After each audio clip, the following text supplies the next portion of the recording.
Well, a good Holy Saturday to you. This is Pastor Jonathan with Robertsdale United Methodist Church, and this is our last Lenten devotional for 2021. Today is day 39 of our reading through the Gospel of Mark, and you may have a translation of the Bible that actually ends at Mark chapter 16, verse 8. So if that's you, you're done. Today's just bonus. Actually, that's exactly what today is about. It's about the bonus ending in the Gospel of Mark. But first, I want to tell you where I am.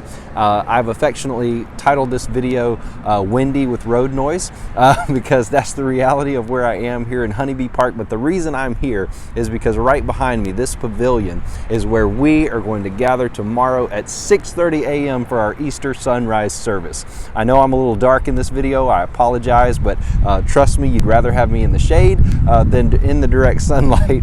But I wanted you to see the pavilion. I wanted you to get excited about gathering together on a chilly Easter morning as we will feel like the first witnesses would have felt, maybe coming to the tomb on that first morning to be surprised by the greatest news ever. I've also made a friend. This dog across the street really loves me. The dog loves me. The dog's glad I'm here. I think the dog might join our church. I think we have a future member of Robertsdale UMC over there.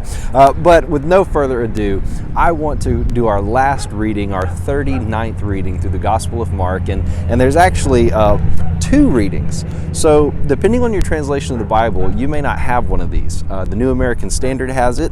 It says, "And they promptly reported all these instructions to Peter and his companions, and after that Jesus himself also sent out through them from east to west the sacred and imperishable proclamation of eternal salvation." That's one of the endings of the Gospel of Mark. And you might say, why in the world are you saying that Mark has multiple endings? Well, we're actually going to talk about that in our sanctuary sermon tomorrow at 8:30 and 10. But suffice it to say for now that when you find ancient documents, you might find them in pieces, and you might not find the whole thing together. Such is the case with the Gospel of Mark. Most of the ancient manuscripts that have been found stop at verse 8, but most scholars believe that that was not the intentional ending, that it might have been torn off, as was often the case, but there are other endings found with the manuscript in other places, and it's debated about whether those were added later by the early church, whether they tried to finish the Gospel of Mark for him since the ending was lost or whatever. But that's one possible ending. The other one, I'll let you read for yourself. In the New International Version, it is there, and in other translations, it would be verses 9 through 20. Mark chapter 16, verses 9 through 20.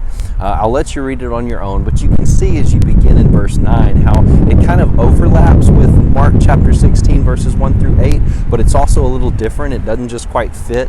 It's not a perfect segue, but what we can say for sure is that even if some in the early church added this, it is still a gospel-centered passage.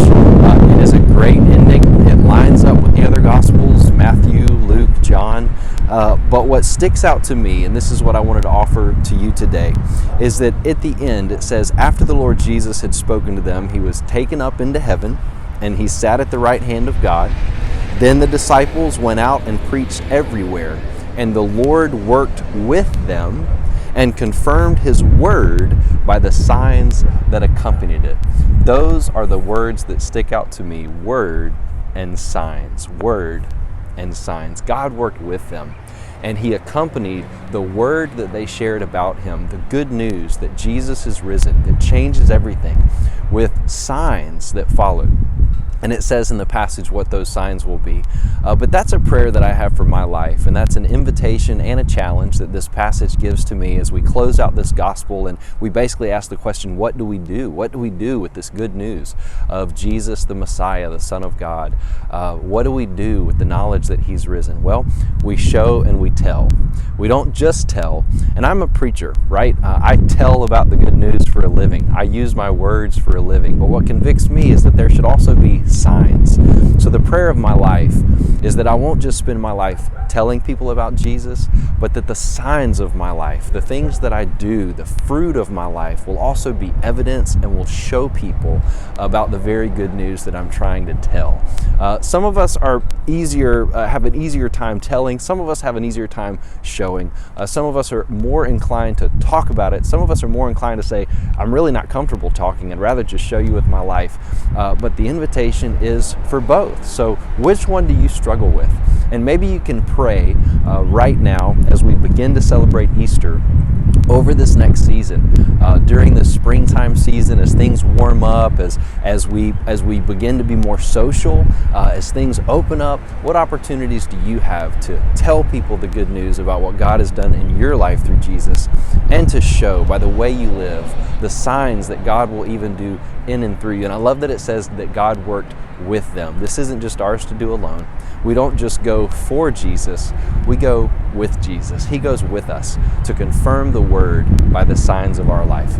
I hope this encourages you, and I hope to see you right here at the Honeybee Park Pavilion in Robertsdale at 6:30 in the morning for our sunrise service, and or at 8:30 or 10 o'clock in our sanctuary, or online at 10 through Facebook Live and our website. God bless you. I can't wait to celebrate the resurrection with you tomorrow. In the meantime, God bless you. Grace and peace.